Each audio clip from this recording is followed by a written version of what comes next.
ألا لله الدين الخالص۔ رسول خدا کا وہی شہزادہ ہے کہ اس کا نام رسول اللہ صلی اللہ علیہ وسلم نے رکھا۔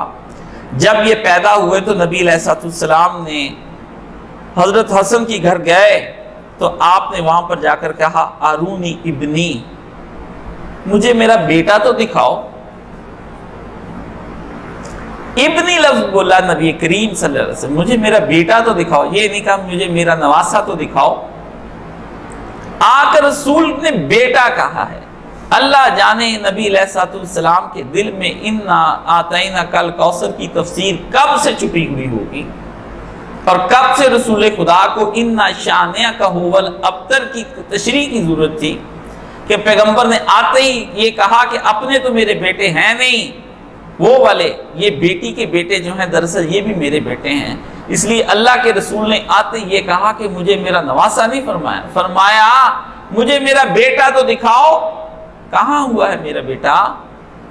یہ رسول کا بیٹا ہے، اور رسول خدا حضرت حسین سے پہلے یہ پیدا ہوا ہے۔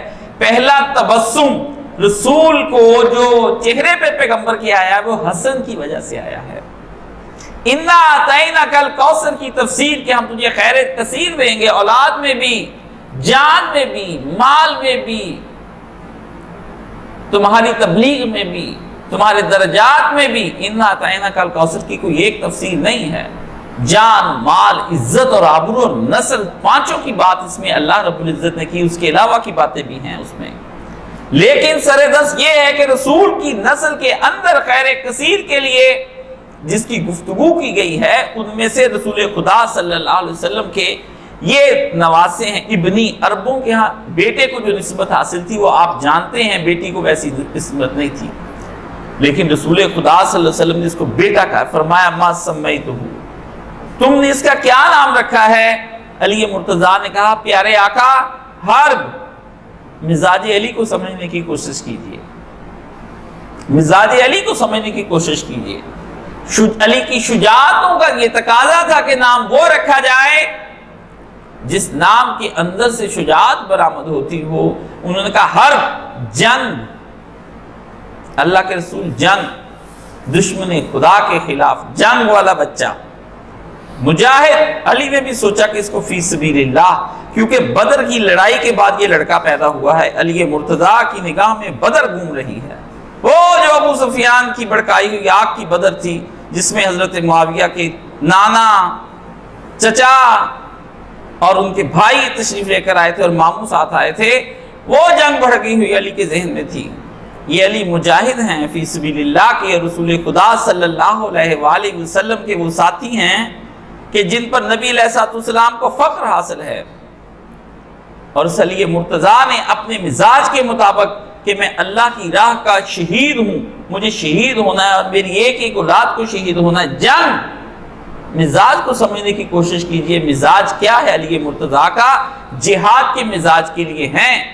اور علی کی اولاد نے جس دن علی نے پہلے دن سوچا ہے کہ جنگ، تو پھر آپ دیکھیے آج تک سچے سیدوں کی، یزید کی اولاد کے ساتھ جنگ ہی تو جاری ہے، اور تو کچھ نہیں ہے۔ آپ کو لگتا ہے یہ ساری چیزیں معمولی ہوتی ہیں، ہم نہیں سمجھتے اس کو معمولی۔ ہم کافر نہیں ہیں اس وجہ سے۔ آپ کی مشرکانہ اور کافرانہ شخصیت کے اندر ہوتا ہے کہ بائی چانس، ہمارے نزدیک یہ بائی چانس کچھ نہیں ہوتا، ہم کہتے ہیں بائی پلان۔ ہم پہلے پریپریشن مانتے ہیں اللہ کی، خدا پہلے پلان کرتا ہے، خدا پہلے مرید اور ارادہ کرتا ہے، خدا پلانر ہے جس نے جہان کو بنایا ہے۔ قرآن میں ہے کہ ایک لفظ بھی، ایک ورق بھی زمین پر پتا ایک بھی نہیں گرتا جو خدا کے علم میں نہ ہو۔ تو یہ کیسے ہو سکتا ہے کہ بچہ خدا کے علم کے وہ بغیر ہو جائے؟ یہ کچھ نہیں ہے، سب پلان۔ آپ یہاں بیٹھے ایک پلان کے تحت بیٹھے ہوئے ہیں، اور میں یہاں آپ سے مخاطب ہوں ایک پلان کے تحت ہوں۔ میں اچانک سے اپنے استاد کے پاس نہیں آ گیا ہوں، حکم ہوا کہ یہ وہاں جائیں گے، وہ یہاں سے، اور پھر یہاں سے پھر وہاں، اور اس طرح کر کے یہ بچہ وہاں جا کر یوں بیٹھے گا، یہ حکم ہے۔ اگر آج آپ حق کو سن رہے ہیں اور حق کو پھیلا رہے ہیں تو یہ حکم ہے، ورنہ آپ کے اپنے عزیز و اقارب آپ کے ساتھ کیوں نہیں یہاں پر آتے؟ آپ کے ماں باپ، آپ کے بہن بھائی کیوں نہیں آتے؟ توفیق ہی نہیں ہے۔ آپ جو چن لیے گئے ہیں اور منتخب کر لیے گئے ہیں ذکر اہل بیت کے لیے، آپ خاص لوگ ہیں اور خاص لوگوں کو چنا جاتا ہے، ہر ایک کے لیے ذکر اہل بیت نہیں ہے۔ نواسب بھی تو ہیں، ذکر یزید پر خوش ہوتے ہیں اور اس کو رحم اللہ کہتے ہیں اور اس کے دفاع میں لڑتے ہیں۔ ہم رسول خدا کی اولاد کے دفاع میں لڑتے ہیں، وہ رسول خدا کے دشمنوں کے دفاع میں لڑتے ہیں۔ اس لیے اگر حرب رکھا گیا تو یہ ایک پلان کے تحت گیا۔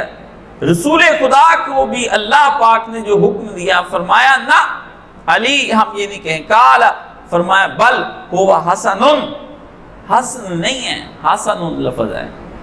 حضرت حسن سن سین پر زبر پڑیں گے آپ، حسن کہیں گے تو یہ نام پہلے سے تھا عربوں کے اندر، حسن کہیں گے تو یہ نام عربوں سے میں پہلے سے موجود نہیں تھا۔